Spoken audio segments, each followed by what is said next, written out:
Hello guys, welcome back to the video. Today is day 24, season 2 on the model farm, so let's get into it. Starting off down here, got the two defenders parked up there. Got the mower just been plonked there, or dumped there. Nothing new in the shed. Then got the rake, the dump trailer, and the 616 parked up. I do believe within the next couple of weeks the new tyres are on the way for this.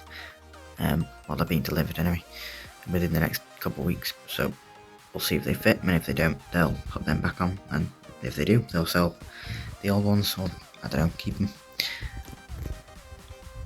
Then we got Matt's pickup parked in the shed. Been a while since we've seen him. It's got to be 2-3 months since he's been on the farm.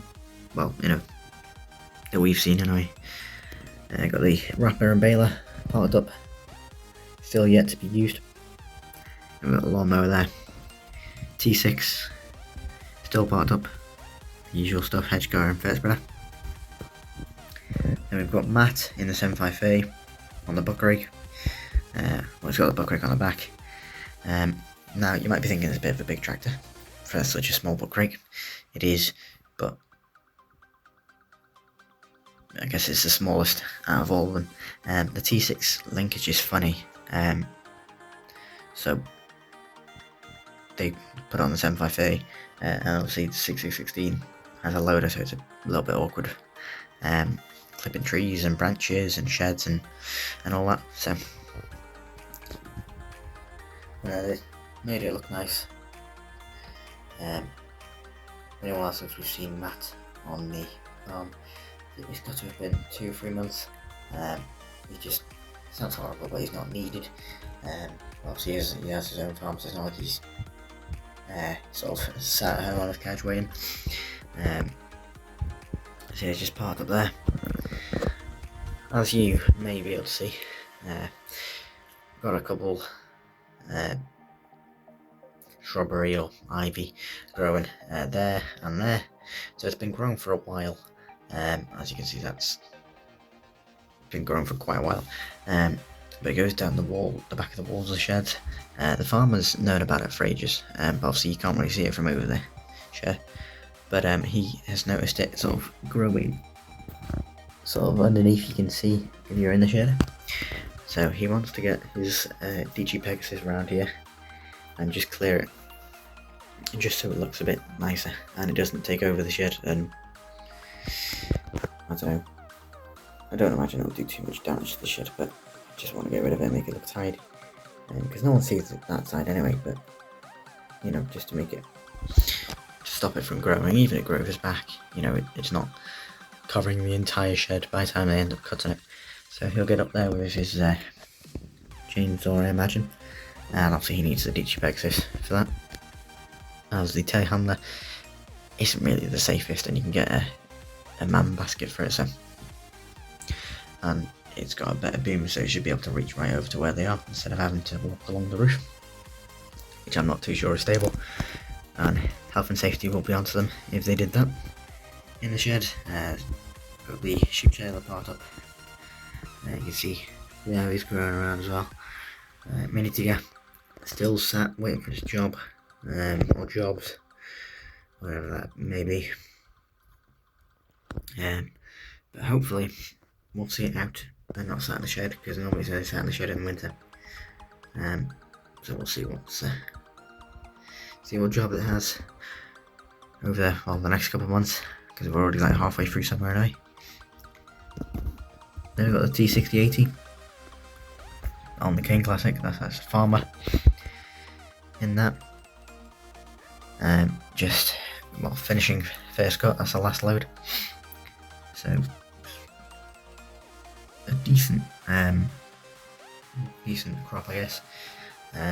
But he only got 1 trailer load. Now normally he gets 1 and I think 1.5 or 1 and a bit loads. So he's not looking too good this year.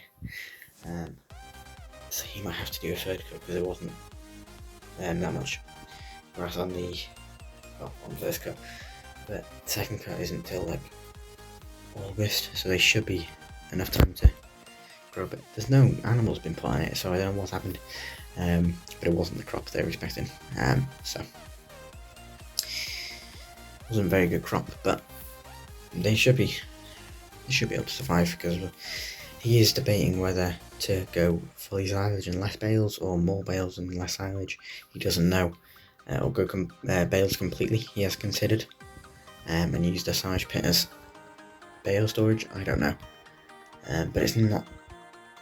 He's already cut it down to two cuts and more bales, and I'll see if second cut isn't any good. Well, they're in a predicament, although they could leave it till September at a push. Yeah, so he's hoping second cut will be better, if not possibly 2 loads of silage. It's not that big of a deal really, but he likes to have backup feed, not just the bales, because he needs the bales to last him at least till all the animals out in the field with their lambs and calves. So it's quite a bit of quite important, but yeah, we'll see. And we got the tyres and sheets on the bale trailer there. We got the bales there. Got a chicken knocking about. I think one of the bales was ripped because there's a bit of silage there. I don't imagine it's from that, so we'll see. Hopefully not. Then we got the ewes enjoying themselves. Got the ducks looking a bit lost on either side of the fence. Then we got the cows, and we got a couple of cows around the bull. Hopefully, the farmer's saying if he doesn't do well this year, they're going to get rid of him and get another one, well, a younger one, and start again. But if he does his job this year, they're going to keep him another year, see how he is next year, and then move on from there.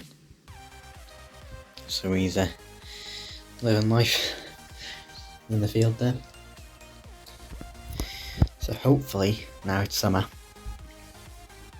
there will be more jobs with the minute raking, baling, what have you. And I do believe the farmer might have said there might be a new piece of kit coming between now and the end of summer. So hopefully, we'll see that at some point soon. Then at the junction here, we got the 7740 with the trail forger, and obviously the farmer's son is in this. So he's coming back from this field here, pretty much bald now. They've got a ride down. I think the mower was ready to be washed, hence why it was sort of dumped in the yard on the rakers next, I think. But they got 7740 and trail forger heading down the road, heading back. Then the wash, rake, the mower, silage trailer, doesn't really matter. Trail forger doesn't really matter, because they're silage based anyway. The rake and mower get washed because they're needed for bales next anyway. But the tractors get more of a wash than the kit, to be honest. It isn't a bad thing, to be honest. But yeah, so he's heading down the road there, although he shouldn't be on the road. But as long as he doesn't get caught, he should be fine. Then here we have the contractors in the, well, one of the drivers in the 724 Fendt, with Fleming double bailiff on the back, moving bales for someone. So basically, these guys pretty much do everything. They do silage, they do bales, they do a bit of arable. So someone says, can you move bales for me? They'll come and move bales for them. Or can you come and lift silage for me? Can you come and cut these fields and make it into silage, make it into bales? They'll do the whole lot. Obviously you have to be specific on what you want, but as long as you're specific enough and they know what they're doing, they're happy to do it. Which is, I think they're the only or one of the biggest contractors in the area. Obviously the farm isn't really contractors, they just do jobs and hire out kit and stuff like that. But yeah, he's heading down the road there, enjoying his, well, I say his Fendt, he seems to be in it quite a bit, but just heading down the road there. He'll be on that for probably the rest of the day. Then we got the contractor's Pajero heading past him, beeping the horn, just giving everyone their lunch. I don't know if this bloke's had his lunch, but he seems to be heading the opposite way. So yeah, his job is to get everyone their lunch, make sure everyone's fed. So, don't really have any news on their potentially fourth tractor, possibly be after summer, if anything, because they'll probably make the money over the summer, spend it after summer. So yeah, we'll see. So guys, don't forget to like, comment and subscribe, and bye.